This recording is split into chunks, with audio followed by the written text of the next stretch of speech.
জামাত তো সবচেয়ে সংগঠিত ইসলামপন্থী দল, তাই না? ভোট আছে, ভোট করছে।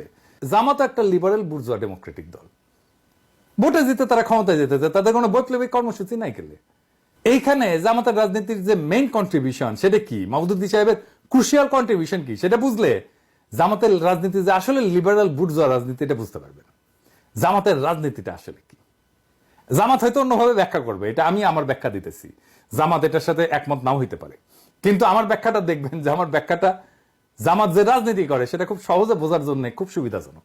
মাহমুদুদ্দিন সাহেব যেটা বলছিলেন সেটা এরকম যে লিবারেল ডেমোক্রেসি এটা ঠিক আছে, ভালোই, কিন্তু এটা কাজ করে না, ফাংশন করে না। কেন কাজ করে না? উনার তত্ত্ব হচ্ছে যারা এই শাসনটা চালায় তারা অসৎ। যেখানে সৎ লিবারেল ডেমোক্রেটরা আছে, যেখানে দুর্নীতি কম, সেখানে লিবারেল ডেমোক্রেসি কিন্তু ভালো ফাংশন করে। কথাটা কিন্তু সত্য। উনার অবজারভেশন ইজ ভেরি রাইট। তাই উনার কথা হচ্ছে লিবারেল ডেমোক্রেসি থাকবে, কিন্তু এটা শাসন করতে হবে সৎ লোক দিয়া।